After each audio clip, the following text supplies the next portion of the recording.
It's your boy, Reverend Coop, and I'm here with my sister, Jasmine Moore, today. How you doing? I'm doing well. How are you?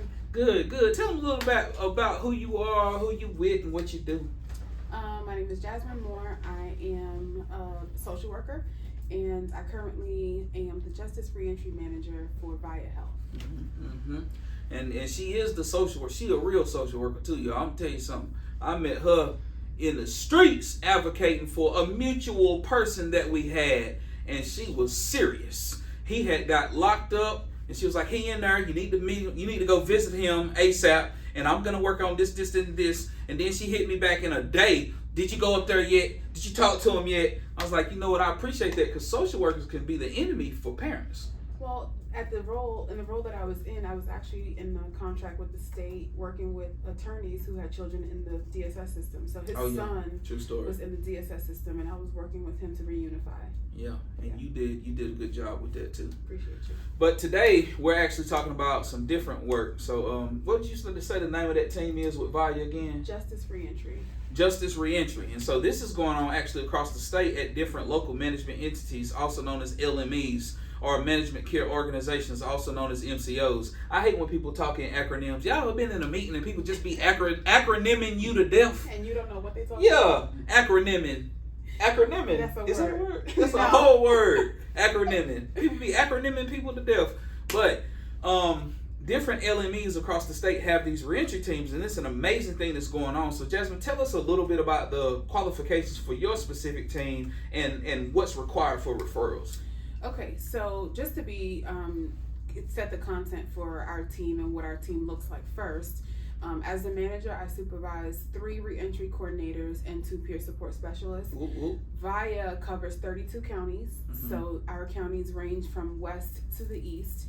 And within those counties, we will get social workers from the prison to send referrals to us regarding members who have serious mental illness, also known as SMI, serious mental illness, and have a violent or aggressive charge, and or taking prescribed clozapine and clozaril, which is an antipsychotic medication. Understood. So make sure I heard this right. The referrals have to come from the social workers in the prison. That's correct. Understood. Just thinking about that part, I'm thinking about people that could potentially fall in the gaps, because a lot of people, when I was in prison, even myself, I chose not to see the mental health. So for a person to get this resource, they're going to have to understand that they need to see the social worker. Right. And you said resource. Can I just talk about a little bit about what the resource is for Vaya in particular? Of course. So when we get a referral, our referrals are supposed to come 90 days pre-release, so we can meet with the member, do a health risk assessment, which is an HRA. Wow. And that allows us to see where their needs are. And we go into the prison, we meet with them, we start building rapport, the coordinator and the peer support, know where they want to return to, a county of, they want to return to, and then we start looking for resources in that county. Come on. And generally what happens is a lot of our members need housing, they need a cell phone, they need clothing, they need basic needs and basic personal care things. So with our program, we have a good budget, and I'll say that very transparently, our budget is generous. It's generous. So we can provide housing for up to 3 months, 90 days post-release for a member, as well as those resources that they need. So we can get them a cell phone the day of release. We can stock their pantry for about $200. Wow. We can spend money on clothing and food, and there's a lot of things that come with being in the reentry program space.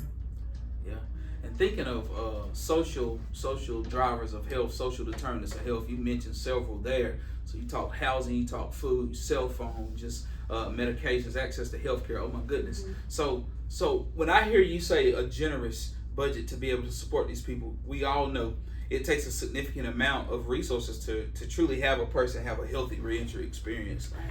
And for these people to have a healthy reentry experience, that have SMI, or severe mental illness, or a violent crime, they have to still get that referral from the social worker. Right. So for us, one of the conversations Jasmine and I had, and that's why we ended up doing this video, is we got to continue to slay the stigma. Right. You know what I'm saying? And happy National Minority Mental Health Awareness Month, right? A lot of times we don't even want to talk about our diagnosis. Right. You feel me?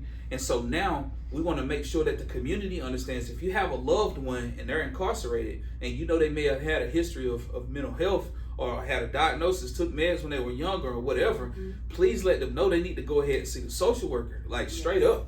Start with the case manager. Ask the case manager who's doing an aftercare plan with them. Listen, I want to talk to the social worker. I want to be able to get an assessment to address my mental health needs.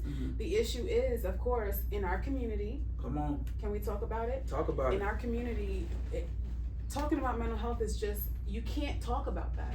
It's not allowed. You know, there's no law, but it's a law. Does that make sense? Come on. It's no law, but it's a law. If we cannot talk about what our mental health needs are, we fall through the cracks. We don't get the resources. And then what happens is there's a cycle. And then when does the cycle break? Come on. I have a member who was just released, right, on the 4th of July. And he's 42 years old. And his son is 20 and is now serving his first sentence. So his son, while he's been in prison for 20 years, he did a 20-year bid and then he came out and did another, I think, 7-year bid. This last bid was about 9 years, but he had not been in his son's life. And upon his release, his son just got started his first sentence. And so there's a cycle that doesn't get broken because we don't address our mental health needs. And then the children suffer. Come on. We gotta address it. And this is why you can catch me recovering out loud, you know, and there's others. Now I'm not the only one, but my people, you know, as we discuss this during National Minority Mental Health Awareness Month, and we talk about a major resource, a life-changing resource, as we talk about this, it requires you to at least talk about your mental health with the social worker. Right. You know, so screw the stigma. Don't worry about that no more. You got to be around. They got to start being around people who understand. You know what I'm saying? Instead of being around people who you think don't judge you, because this right here is a life-changing resource. So if you have someone, a family member, a loved one, a partner that is incarcerated right now, please let them know to see the case manager, because they need to go ahead and get their mental health evaluation and connect with the social worker. This can be done. And if you have challenges with getting a hold of someone at the prison to accomplish this, Operation Gateway is here to advocate, because this is what we're all about: system level improvements, system level change, and we're grateful for partnerships with Vaya Health and other local management entities across the state, because it takes these types of partnerships, community-based organizations working closely with, you know, I'm not going to say gatekeepers, but the gate. She's a gateway to the resources, because you see, she out here in the streets with us. You know what I'm saying? She ain't working from home today. You know what I'm saying? And so it requires these types of relationships, because we get educated and then we educate the people and then we work this thing out, man. That's what community cohesion looks like. Right. Any final words for the people? I would definitely say to, even if the person is not returning to a county that's covered with Vaya, I would definitely say it's important to advocate anyway, because you don't know what they can get. Knowing that a person has some mental illness, and might not be a serious mental illness, but all of us has some level of mental health that we need to address, right? Yeah. It could be Trillium Partners or Alliance, any one of the LMEs, MCOs, but more importantly, connect to local reentry councils to get information and resources. The state has dropped so much money into this initiative, and the money is there to help our folks. And it's up to us to make sure the resources get to the people. Right. Thank you so much for taking time on a Friday. Friday, y'all. I'm talking about it's 2:05 on a Friday. It's because she cared that much. And hey, we change agents. Yeah, Bless up.